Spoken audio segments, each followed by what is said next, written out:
Are you struggling with roadblocks as a woman in the challenging and constantly changing world of corporate America? If you feel stuck in your career, you may be holding yourself back and may not even realize it. Prepare to be enlightened by the meaningful discussions here at the No Woman Left Behind podcast. Each week, gather the insight you need to break down those walls of limiting beliefs. Unleash your full potential and unlock the leader within. Listen to raw conversations with corporate women as they share inspiring stories with the purpose of obtaining their dream career and living a truly fulfilling life. Here's your host, Rosie Zilinskas.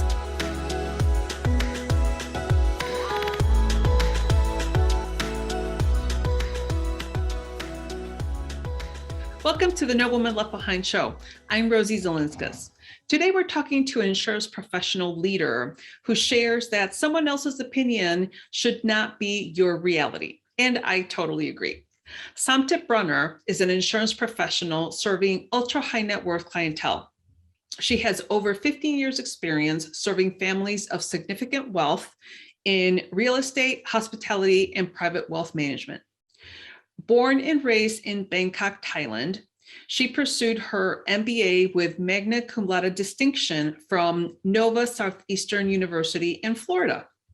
Somtip has been working in the insurance industry for over 8 years and is currently a vice president at Alliant Private Client, which is one of the top brokerage firms in the country. She is a certified advisor of personal insurance, which is a designation program by the Wharton School. Somtip talks about how she dealt with challenges in her career, which I think you're definitely going to be able to relate. So stay tuned. Somtip, thank you so much for being here today. I am so excited to talk to you because I know that you have a ton of knowledge and expertise in leadership. I'm going to start by asking you, we know that oftentimes women don't use their voices, and this really depends. It doesn't necessarily really impact one industry. It's pretty much any industry. So I want to ask you right off the start, why do you think women don't use their voice? And what recommendations do you think women can do to make a change for that? I believe, we've all been told as, the little girl, you need to be nice, you need to be sweet. And I hope that message is changing. I hope that, because in my space, I deal with a lot of successful producer, both women and men, and I actually don't see that in my side. On my side, it's the higher they get, the more experience they are. When you're in the room and the question was asked, you will see that a lot of women actually will be the first one to answer or will be the first one to raise hands to ask the question. So I hope that will, change over time. Maybe this happened in the beginning of the career when the woman is younger and they still not quite identify themselves. I hope that would change. But I believe they've been told that you need to be nice, you just stay quiet so you don't get in trouble. And I hope, like I said, I hope that's not the case. It was never a case for me. And I felt that they need to understand that by asking question or by making statement or by sharing opinion does not make them rude, does not make them not nice. It's the way you deliver it, it's the way you approach things. Does that make any sense to you?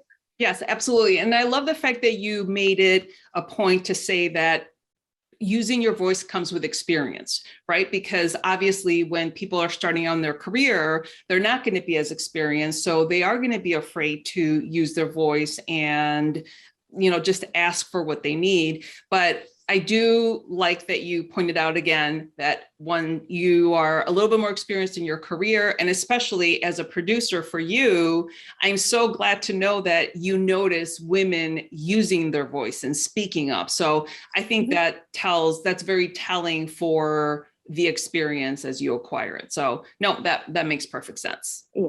And I also have noticed a lot of people say, I have a question, but it's stupid questions.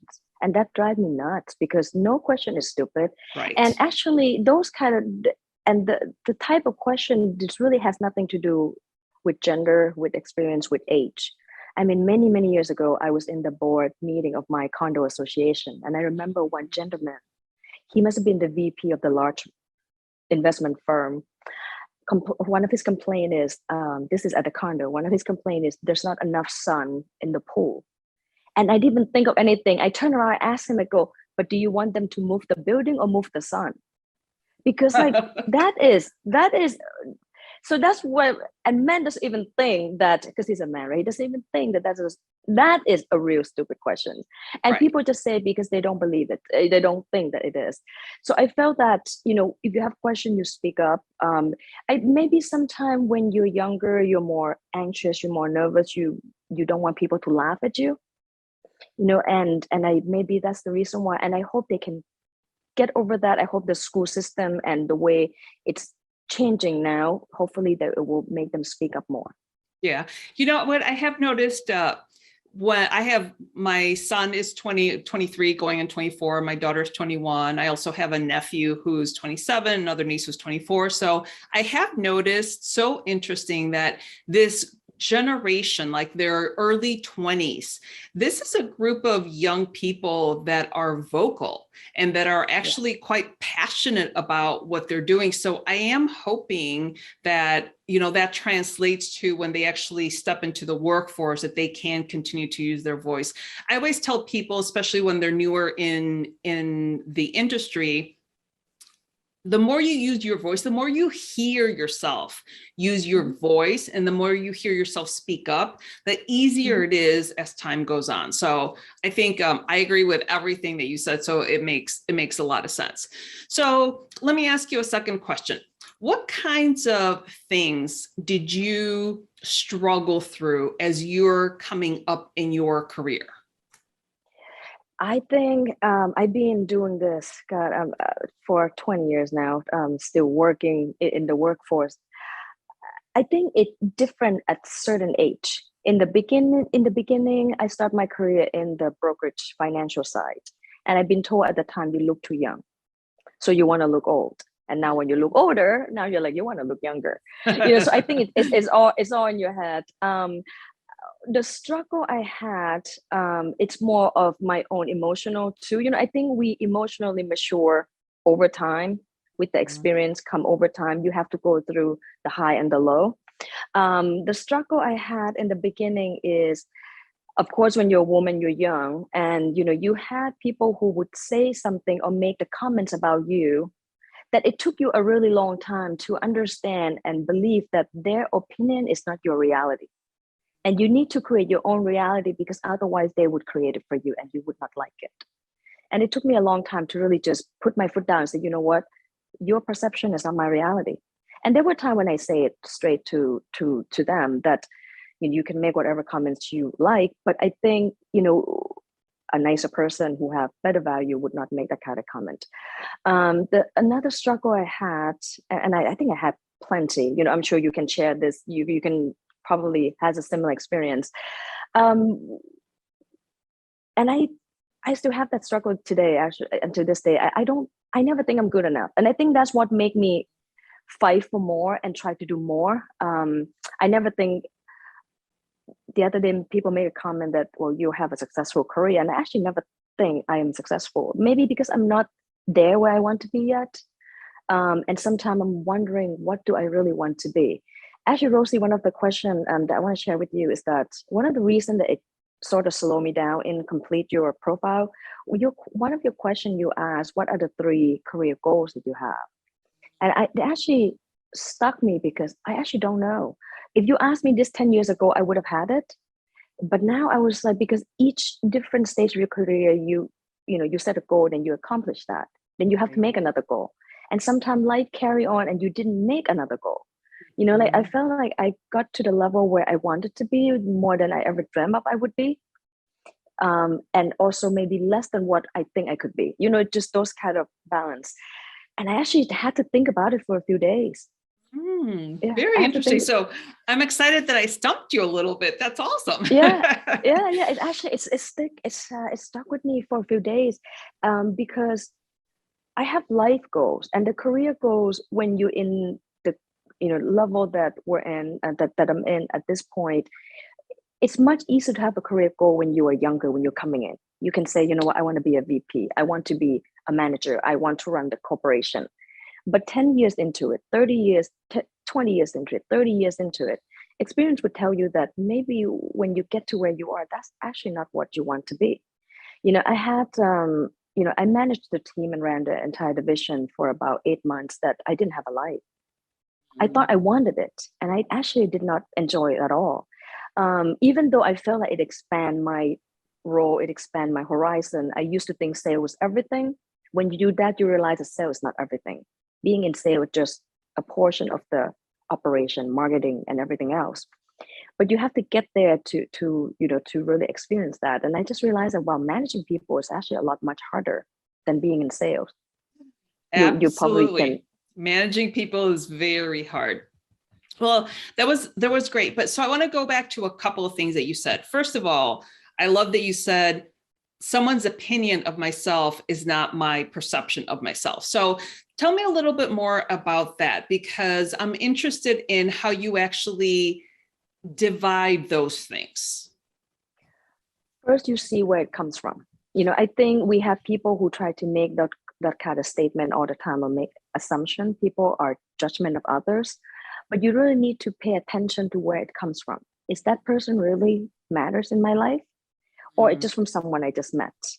Right. I actually had one time in my career, I had a superior made a comment about me. She made a comment to me. This is my first year insurance, and that was 8-9 years ago. She made a comment that you look like someone that if I give you referral, you would not be able to close it. So I turned around and I asked her, when was the last time you gave me a referral? And her answer is none. She never did. Does it make sense? That's to me is like, then you can make that assumption. You do that if she would have give it to me and I never closed it, that's a different story. I also had a previous someone that I was married to, that when I first started my career 20 years ago with a large investment firm, when I got a job, he turned to me and said, you only got a job because you're a woman and a minority. And I'm like, okay, this is a spouse that you're married to. And you're like, really? But then I had to sit because I don't want to say anything to him because that's not my personality. I believe that there's no need to be mean to others. If it doesn't come out right, you might as well not saying it. But this person has never been applied to any career. He worked for his family company. He worked for his father company. The last job he applied to is McDonald's in his high school. So I can't use that person comments to say, do I really get into this career because I'm a woman, a minority? That's very ignorant comment. But you have to see where it comes from. Once you identify that, then you can let it go. Does that make sense? Yes, it absolutely makes sense. So in both of those situations, people were making assumptions about you, and they were making judgments about you and not even really giving you credit because of your abilities. They're literally judging you because of how you look and because you're a woman and you're a minority. So that's, unfortunately, that is the world that we live in. And I give you kudos because it takes a certain person to be able to recognize that, because a lot of women, a lot of people in general, are offended with things that other people say to them. So for you to be able to say, okay, you know what, that person and their opinion really doesn't matter to me, and I'm just going to brush it off and move on, I think that makes you a better person, just in your life overall. Yeah, absolutely. Well, because I don't want to be, I want to pay attention and focus to things that matters in my life. And that's already a lot, with the child, with work, with everything else. If I pay attention to the comments everyone make about me, I will be mad 30 times a day for something that, right? I mean, it's similar to driving and somebody cut you off. Okay. Right. So what? Exactly. Similar thing. I look at it that way, I know it exists. Do I take it to heart and prove that that's not me? I don't. I mean, you just need to see where it comes from. Good. Okay. Excellent. Now, I also wanted to go back to another thing that you said when I first asked you about your challenges. The not being good enough. That's just, I think, a general human feeling. So, Somtip, how do you handle it when you feel that you're not good enough? I had that happen regularly. You acknowledge that's the feeling, and you, instead of I can do two things. I can either let it destroy me and tell me I'm literally really not good enough, but I'm gain nothing out of it, or I use it to push me. And at the end of the day, I think I don't want a part of me. A part of me think that the minute I think I'm too good or I'm already good, maybe that's when I would not have the drive that I have as of today.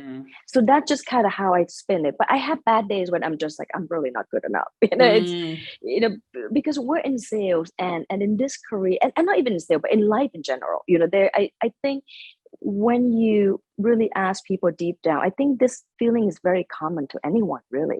When they got rejected for certain things, people feel like you're not good enough, this is a loss. But in reality, it's just a part of the complexity of being a human. Yep, absolutely. And I do agree that it could be a situation, like one specific situation where maybe you didn't do well in one thing. And we need to also look at our limiting beliefs. Like, why is it that if it's a common thing that's happening over and over in your life, what happened maybe when you were younger that makes you feel or believe that you're not good enough? So that's when I say that people really need to kind of go back and look at their limiting beliefs to figure out where that thought is coming from, because it's obviously coming from somewhere, right? So do you see that? Often since you're coaching other women, not even women, I believe men has the same thought feeling also. As a matter of fact, I was just talking to somebody that's been in leadership for like 30 years, and I was asking her about women and not being good enough. And she said, you know what, actually, a lot of men have that same feeling, those thoughts, those emotions, but they just don't articulate them as often. I was like, oh, that makes sense. So it's nice to see that men are just now starting to understand and realize their limiting beliefs as well, and they're able to articulate some of their emotions as well. So I do see it very often. And the one thing that I just recommend people to kind of go back and look at their limiting beliefs. It's like it is as an example. And I think you and I spoke about this a little bit when we met. Women don't apply for jobs, and they think that they need to have everything on the job description, but it really comes down to them not believing that either they deserve the position or that they're not good enough to get that position. So that's when I go back, okay, so where do you think in your past did you believe that you're not good enough to do something or be something? And then we kind of start peeling back the onion, right? So it's a little bit of a process to get to why you feel that. But yes, it's common amongst women. And now I have found out that it's common amongst men too. So interesting. Well, yeah. Thank you for sharing. Yeah. So humans. So I know that you worked with a mentor. Tell me a little bit about how working with a mentor benefited you. How was the process? Did you drive that relationship? Tell me a little bit about that. So I have had many people in my career that claim to be my mentor. Only one that really stepped up, because it's someone whom he was my previous boss in my previous company. He was actually the reason why I started the insurance career, and I'm still succeeding in it and stay in it until today. The difference is, I think a lot of people say, I want to mentor this person, that person, but that's not really their passion to. Only a handful of people really have passion to do it, meaning that they get joy of teaching and developing someone. Most people don't. And this person in particular, he believed in me so much. And it's so funny because I say he, because it's a man actually that developed me. But I don't think he see the gender difference. He was just seeing what he saw in me when I first came to insurance 8-9 years ago, is that I came from the background of working with the ultra high net worth families. And in the career that I'm in now, which is basically, servicing the high net worth families, 9 years ago, what I don't have is insurance experience. And he was the one who said, you know what, I can teach you everything about insurance. What I can't teach you is what you know, how to handle the clients. And in the beginning, the learning curve is so steep because you're in it, so you understand. It was so technical. There were so many rules, so many underwriting, so many things that it took it's a year or two that you question yourself every day. And he was someone who believed in me so much to the point where I start believing in myself too. And I think that's what set the good mentor apart from the rest who claim to be mentor. That person, what I would suggest is if someone looking for the mentor, really find someone who really have a joy of developing others. And that person is hard to, not easy to find, but you will see it because you will see the support, you will see the leadership. And the good thing about it is once you experience that, when you get to a certain point in your career, you actually want to do it to other people as well. It's like kindness, breed kindness. So and the relationship is both ways. I think we sort of met with each other because he happened to be my boss at the time, but I want someone to lead me. So anything he told me to do, I do it. And I took it, I appreciate it, I followed to the T because I came in with very humble opinion that I know nothing about it. Teach me everything I need to know. And until today, even though we no longer work in the same firm, we're best friends. I will still reach out to him when I have issues with work, and he will always tell me everything I need to hear. And I start doing it to others, because I believe that's how you breathe, succeed, and change. Everything we do, including you right now, you try to transform the world to a better place. You build the strength to women, you build support, something that hopefully one day they won't need this. Hopefully one day women and men are the same. Hopefully one day the women support group gone because what you have done is already accomplished. So similar thing with mentor. That's how I felt about it. Yeah, absolutely. And thank you for those kind words. I really appreciate that. And you're right.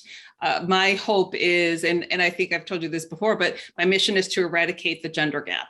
Now, unfortunately, because of the pandemic, I understand that the gains that we've made over the last decade or so, now it's like 3 decades, have just eroded because of all the women leaving the workplace and things like that, just because they needed to leave the workplace to attend to their families and things like that. So now more than ever, this work is really, really important because we need to get those gains back so that women and men are equal. And like you said, hopefully someday it won't even be a difference between male, female, or race, or gender, or any of that stuff. So I totally agree.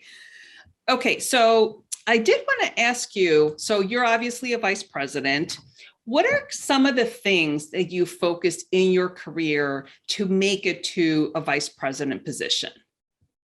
So first, as I told you before, I question myself every day. I'm not whether I'm good enough. But one thing I always tell myself, I'm not going to give up. Because I have saw many people who jumped the career so fast, they left it right before it was about to become fruitful. Yeah, and I saw that happen way too many times, especially in this generation. I believe everything you do, you plant your seeds and your opportunity will come if you continue to do the right thing. What I have done is I have made the decision when I switched to insurance career 8-9 years ago that I really love the relationship aspect of this. And this will be my last career. This will be, once I'm done with this, I'm out of the workforce. And once I make the focus, stay to that big picture, it made me volunteer to do more things. It made me give 100% of what I want to do, and maybe another 10% more than what I normally would have done. It made me focus on doing the right thing to the clients, find a good partner within the firm, find a good partner within the industry, and build a relationship. So all of that come in place because sometimes I felt like, and I have seen this in a lot of people who in my service team, that they become their own enemies. Sometimes people feel like, I'm too good to do this. And especially in our industry, in insurance, this really well. Sometimes the tedious work like issue an ID card or type in the biter is something that nobody wants to do because you do that in your 20s. So when the time you turn 40, 50, you just felt like, I'm too good to do this. That is their own enemies. I never had that issue. I will jump on it. I would do it when I can, because to me, as long as my clients are taken care of, I'm done. So that eventually, that mentality is what led me here today. From what I believe in, I could be wrong, but that's just how I believe that And I believe in the company, I believe in the industry, I believe in what I do, that I do the right thing for the clients. I believe what I do matters. And when I stick in it after 8-9 years into it, my promotion just kept going up and up and up. Yes, that's kind of how I felt. Got it. So I hear that you pushed yourself because, like you said, you're not a quitter. So you pushed yourself. So what did you do when maybe you were stuck along the way and you weren't moving forward? How did you handle that? So I say I will quit tomorrow, and I will quit tomorrow. I will quit tomorrow, and that tomorrow never comes. Because you know what? At the end of the day, why not? Just give it. Because when you quit, it's so easy. You end, it's done. Yeah. Right? There's no turning back. But what you're fighting for and doing, staying in it is hard. And in my world, it's in sales. And and this, anyone who listens to this who is in sales can relate. Our nature is up and down, up and down, up and down. It's always that way. Just like the people in operations, or the people who do service, their work is not pleasant as you think. They deal with complaining clients all day long. Nobody ever be happy. So you have to I keep my eyes on the big picture, because I know that if I end it and quit it today, all this, it's almost like I'm putting a permanent solution to a temporary problem, because this could just be a cycle. That's how I've been doing. I'm just thinking, I'll quit tomorrow, but not really. No, I'm actually in this, I don't really think about quitting. I'm more about like, I'll find something else to do eventually, but not now, yes, you push that away. When that thought comes, you know where it's come from. And I don't think you should make a rash decision when you're not mentally healthy. If you find, because you're not always struggle in work. It doesn't work that way. You might have, I have had many friends who went through a change in superior, and now the boss are not so nice. If you stick long enough, guess what? That person got changed. Sometimes you're in it, you've been through the fifth boss, those kind of things. So you have to keep your eyes on the big picture. Right. So that's resiliency, right? So people just have to continue to do what they're doing. Eventually something will change. And even if it doesn't change it within their department, maybe it could be another department in their division, their company, whatever the situation is, but keep going, right? Because eventually something will change in your career to make that significant move. And hopefully it like dislodges where you are and to continue to move up the ladder. So I like that.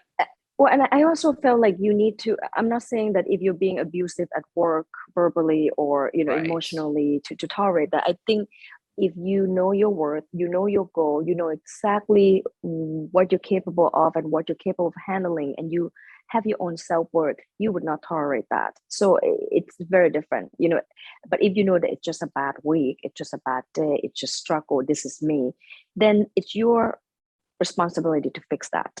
So I got to this part of my career. I mean, like if you asked me 10-20 years ago, I never thought I would. I want to. I don't know how we're going to get there. All I know is that if I'm doing the right thing, it will, and it eventually it just happened. I shouldn't say it just happened. Eventually it comes when you put on the hard work. I really believe, and I think it's in my generation and in other generation too. I have a 15 years old son who I felt that in his generation, he felt like he's entitled to things. I don't grow up with that mentality. Yeah, so agreed. Yeah, so I don't grow up with that mentality. Everything I do is earned. Every trust we have with the clients is earned. We just closed a large account from another broker that we didn't do anything beside the fact that they screwed up, and the client has trust me and think I can do that. So those trusts is earned every day by doing the right thing, constantly do more than what is expected of you. And I think that's what get me here today. And it doesn't mean I will be here the next 10 years, but right. But that's why, going back to when I say I don't think I'm good enough, I try to spin it to be something that I'm pushing me to, then this is what you can do to be better. That's Right. kind of mentality I have. Right. Okay. I agree. And I totally agree with you on how we grew up versus how our kids grew up, although they think that they had it so hard. So it's so Unbelievable. interesting. Now, I want to go back to one thing that you said as you were describing or as you were answering the question. You said, know your value.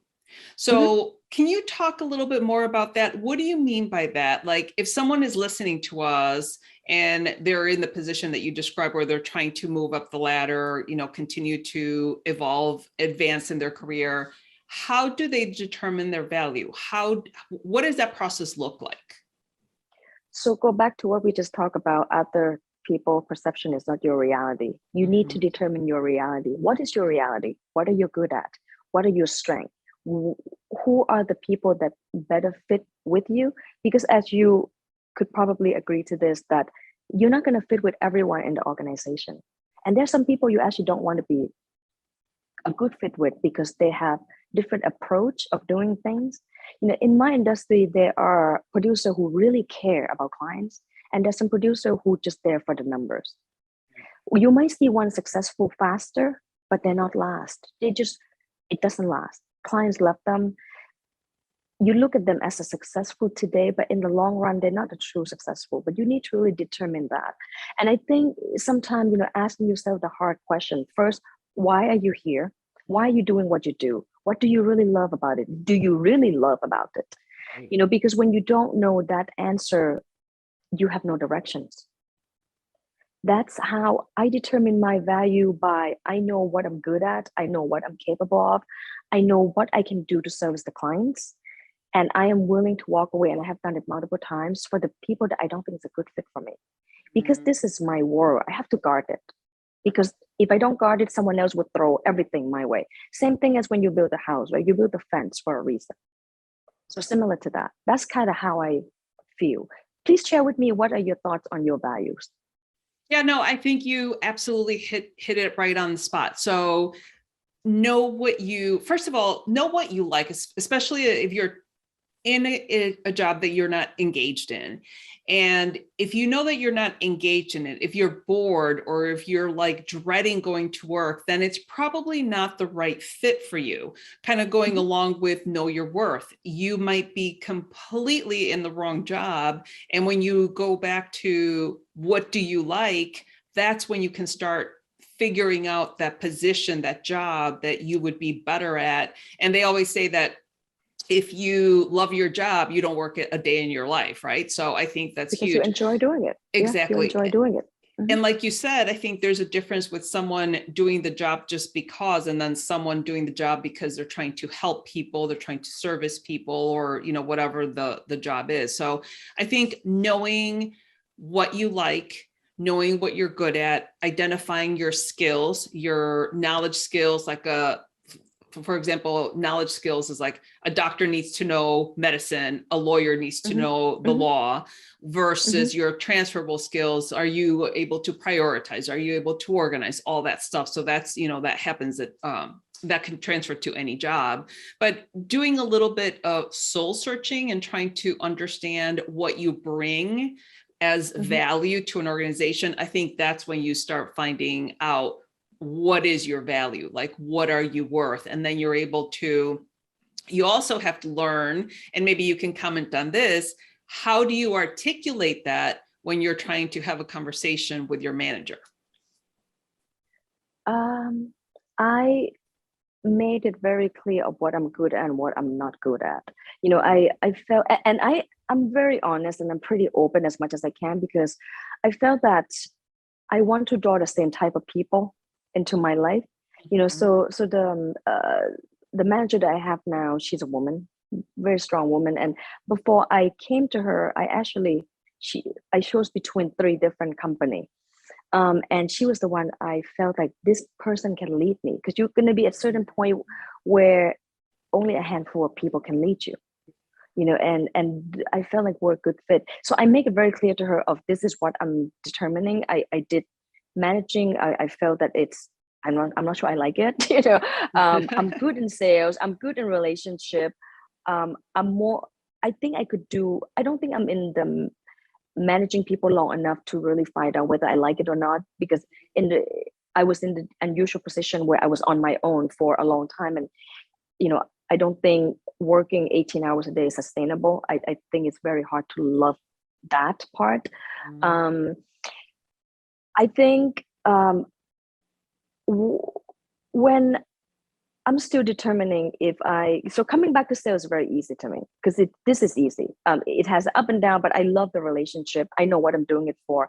I know enough about the process so I can negotiate to the best term for the clients to find the best placement for them. That part I do know.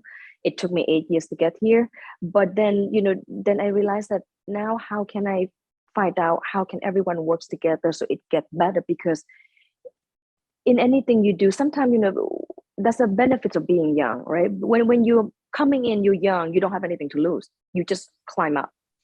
It will hit the point when you climb up and you realize that, wow, I'm actually climbed the wrong stairs. I need to go back down. Do you have a willingness to just turn back and say, you know what? No, I'm not doing this. I'm going to do other things. And a lot of people don't.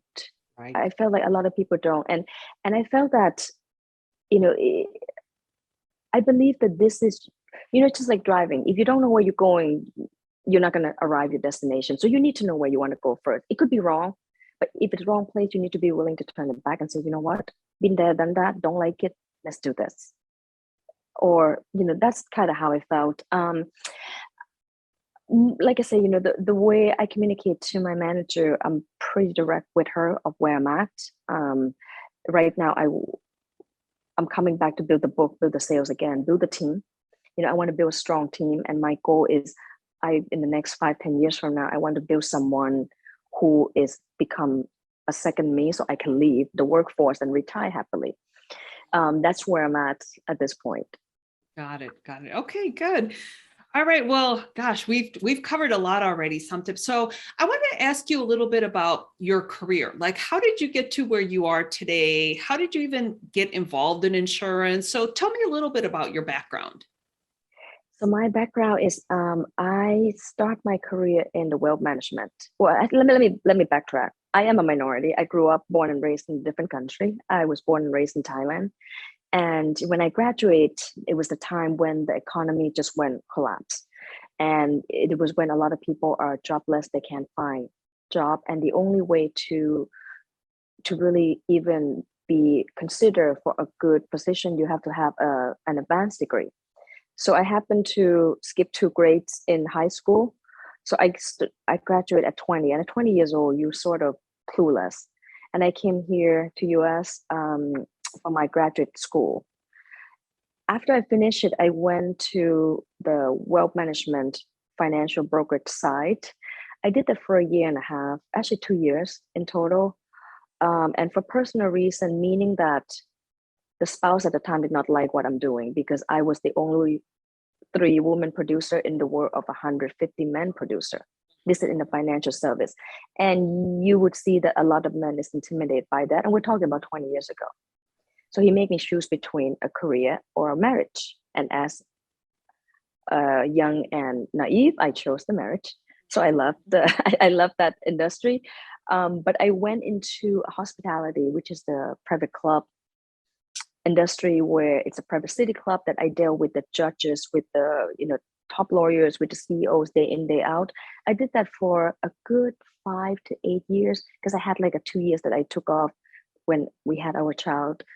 And I knew that I love working with this type of clients and I resonate with them really well because they just, to me, they're easy to work with, and the higher they are, the wealthier they are, believe it or not, they're actually very humble and very easy to work with.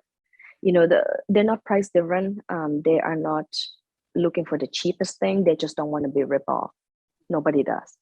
And then that private club shut down because in 2008, where real estate market closed down, and it was also the time where the iPhone came into place. So the need for private club to be able to fax, to be able to use computer, and you can't turn on your cell phone, no longer applicable to the time. So a lot of private club shut down at the time, and I spent about 2-3 years trying to find out what I really want to do. And I went, I tried the nonprofit. I don't think I'm a good fit for that. It just because it needs a different type of personality. I went to real estate development, which I like, but it does not resonate with my life where I have a child to raise, because that is a really demanding job. And then I met that's when I start thinking, okay, you know what, I'm open to looking for other career, but I want to work with the high net worth industry. And that's when the insurance come in place. And the more I'm getting into it, the more I really love them, because now I'm able to deliver what I want to deliver. What we do, and you can agree to this, we protect the assets. We are an important trust advisor as a CPA, the wealth managers, and the trust attorneys. And the relationship is very significant. You really have to stay true to what you believe, to who you are, because it's require a lot of trust, because they are about to reveal to you everything they have. They have to, otherwise we can't place insurance for them. And I found that relationship is really valuable. I finally get to the place where I could say to others that trust is everything, and you need to earn that trust every single day. So that's how I got to this career. I start with a trainer, basic training to be a producer, being in that, now I'm going on my 8-9 years. And like I say, this will be my last stop. I'm done. After this, I'm done. I'm done. Sorry, that is a lengthy question. No, that's a lengthy answers. That's great. Well, yeah. I think what that shows is that you as a human being, not you individually, but just human beings, you might have to get into 3 or 4 different types of careers before you actually find what you love. And that's okay. And I think you had said it while you were talking previously, that sometimes when you're going down a path and you realize that it's the wrong path, you have to turn around and be willing to go down another path, because otherwise you're going to find yourself again, stuck in a career that you don't like. You're going to be miserable. You're going to be bored, all that stuff that you don't want to do. So it's best to be in a career like 2 or 3 years and think, oh gosh, this is not what I thought it was going to be. And then make a 180 and then do something different. So I think it just all speaks to that. So all right. Well, Somtip, this has been a really great conversation, but I do have one final question for you. I would like to know if you can provide 2 actionable recommendations to the listeners that they can apply in their careers, because I want people to actually have ideas that they can apply to their day-to-day. So do you have 2 recommendations that you can provide us? Yes. First, just what we just discussed before, you really need to find who you are, really identify it. You create a really solid person, because if you don't do that, someone else will do it for you. And you're not going to like what they have to say. And I really believe that when you do nothing is also do something. When you do nothing, people think, oh, maybe, and then things will change. It doesn't work that way. When you don't act, that's also an act of no. That's also an act of willing to let other people drive the course for you. I don't think you should do that. I don't think anyone should do that. I believe that if you identify, and sometimes it takes years, sometimes it doesn't come overnight. Sometimes you have to go through certain different paths that we talk about that you won't like. And another thing I would say is what we just discussed in the beginning. Don't let other people's opinions determine what you want to do in your life. Create your own reality. Stay true to it. And even to one thing we just discussed. I have had people probably make a comment to me that, you're very strong. And sometimes when you listen to that, you can take it as strong in a good way or in a bad way. Or to me, it doesn't matter. It depends on who say that. Like if it's from the client, I would ask more like, is that good thing or bad thing? If it come from other who are relevant, I actually don't care. I just say thank you. To me, I don't care whether he mean well or not. I'm just say thank you.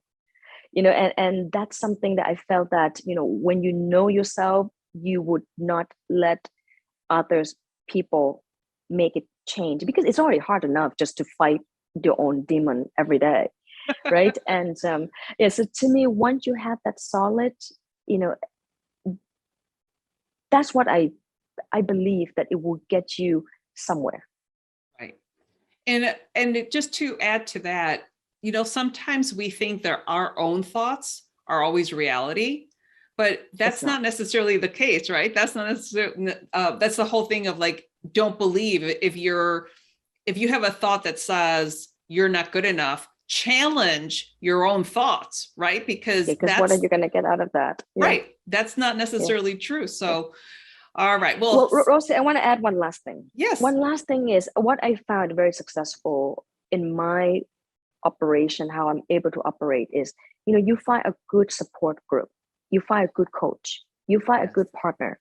I am in the position now that I'm partnering with another person who has the same personality as I do. And that person could be man, could be woman, it doesn't matter. You find a support group that you can share, someone who really give you a non-biased opinion of you, critical feedback, coaching.